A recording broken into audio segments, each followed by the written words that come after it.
Hi! Today I'm going to show you how to make the easiest cake. It's a banana cake and it's really easy. I've got helpers today. It's a teacher's strike, which is great. So Lily's at home today. The best thing about this is you do not, and this is why I just think it's the easiest cake, is because you don't need your mixer. You don't have to cream anything. It's literally melt things and then stir it all together, put it in the oven, and it's done. So I'm going to sort of show you this cake in a few stages. One is just making the cake, and that can be the end of it for you. You can just, the cake is delicious, or you could use it for cupcakes. The second stage, I'm going to make a caramel Italian meringue buttercream, and I'm going to torte it and fill it with a couple of layers of that. And I'm also going to make a praline, like a caramel macadamia nut praline to put it in as well. So I'll show you all of it and you can choose which parts you want to do. Okay, so what we have is we are going to melt, to start with, 125 grams of unsalted butter with 3/4 cup of sugar and 2 cupfuls of vanilla extract. This is my own vanilla extract. I know I've shown it to you before. It's basically a bottle of vodka, cheapest brand you can find, and then you put in 6 to 10 vanilla beans. You scrape out the seeds and then put it in, and then you leave it for a couple of months in a dark place and then remove everything, and it's just absolutely amazing. Buy your vanilla beans on eBay in bulk. So much cheaper. The supermarket is ridiculously expensive. So 2 cupfuls of this with our butter and our sugar, and we're going to melt it. In the meantime, I've got my bananas here. I use 3 bananas. I've actually got 4 here, mainly because the 2 of them are quite small. Molly's going to mash these up, and I'll come back and show you what it looks like. Okay, so here is our melted mixture. Here is our mashed bananas. Lily is going to add it in for us. Go, Lily. Very carefully. That's it. Good job. Careful, just slowly. Yep, perfect. Can I stir it? Yep. You use the blackest bananas you can find. 2 of mine were really black and 2 were pretty normal. Go. Very slowly. Okay, so give it a good stir around. Molly's waiting to crack her egg. And then, okay, it's stirred in. Okay, Molly, you can crack your egg. Good job. Let's just check for shell. How we go? Oh, good girl, no shell. Yay. I'll mix Yep, give it a good mix. Okay, last thing is we need 1.5 cups of self-raising flour. So put 3 in, Lily, because that's a half cup. 3 of this. Yep. Of the flour. Yep, just make sure it's flat on top. Yeah. Mama, I never ever do mixing. Yeah, you can have a little turn mixing as well. No, yep. Okay, we're going to mix in our self-raising flour, and then we're going to add 1/4 cup of milk. Okay, oh great. Okay, and put in the milk. Right, we're going to stir that, and then we're going to put it in our pan.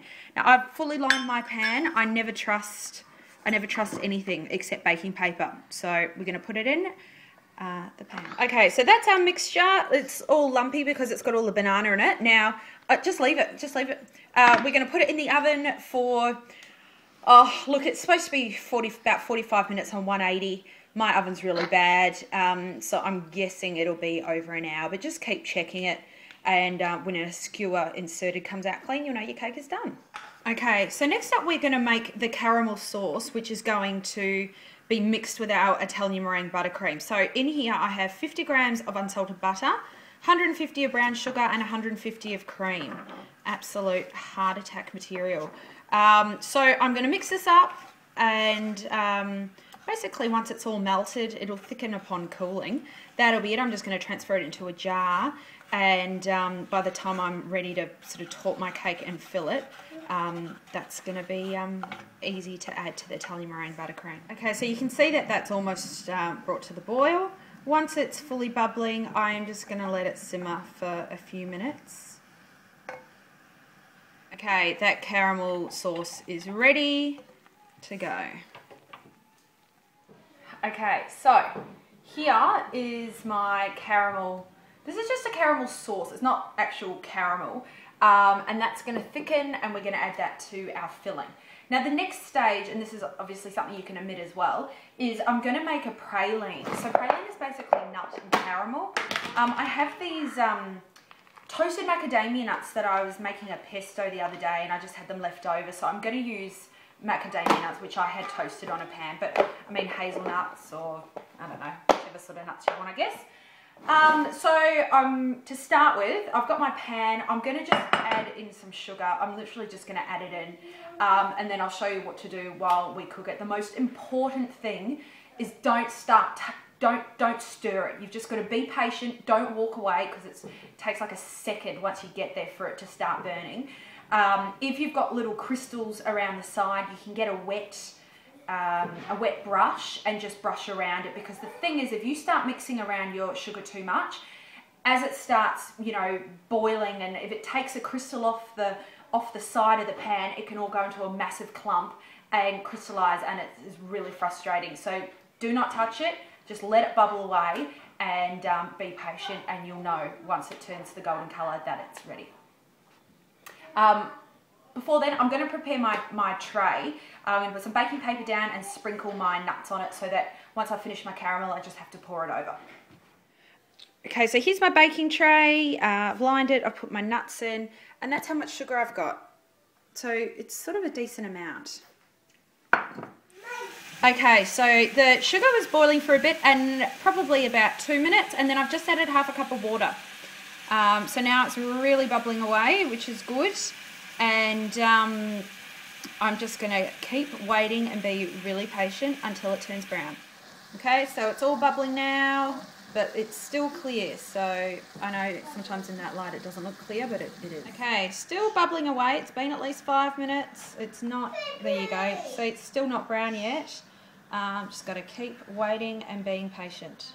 Okay, you can see it's sort of starting to go a bit yellow around. You can always sort of put it in the light if it's a bit hard. It's starting to change colour around here. Here we go, you can see it just changing now. A few more minutes, I'm going to pour it over.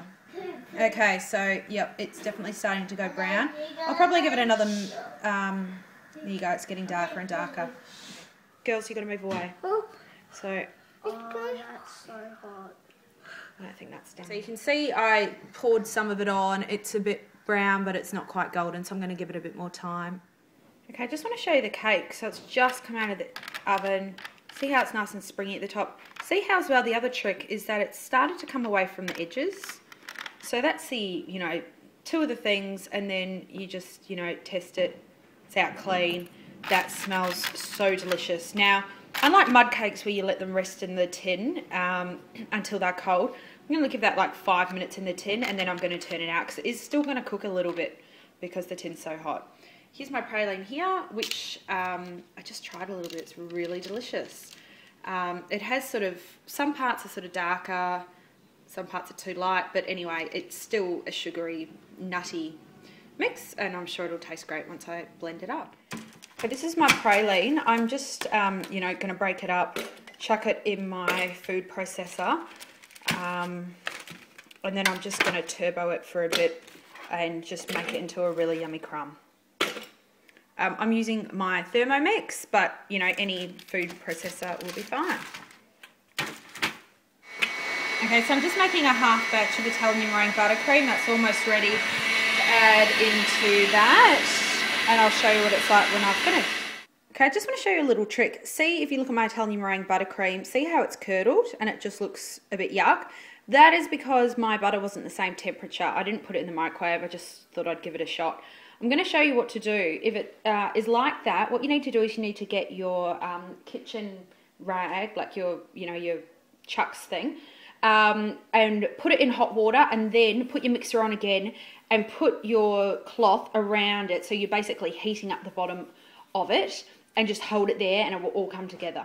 Look at that, beautiful. Now I probably, you know, I heated up my chucks cloth, you know, put it around for about, you know, 3 seconds, and then the chucks cloth gets cold. I probably did that for about 7 or 8 times before it got, you know, beautiful and smooth like that. I'm going to add in my caramel sauce and mix it up again.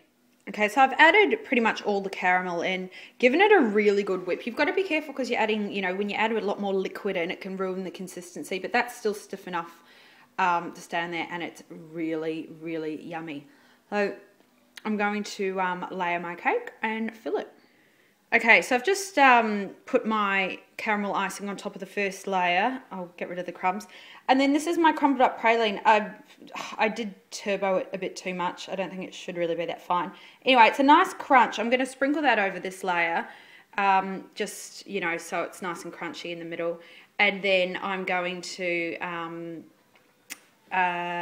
put the top tier on and decorate it. Okay, there you have it. Look, this is such a quick decoration. I've just sprinkled some praline on top. I probably should have made it white. Look, I haven't bothered making the filling. Oh, it's a rough job. Anyway, it's for my neighbours. They'll be happy with it. So yeah, really easy, and it's going to be really yummy.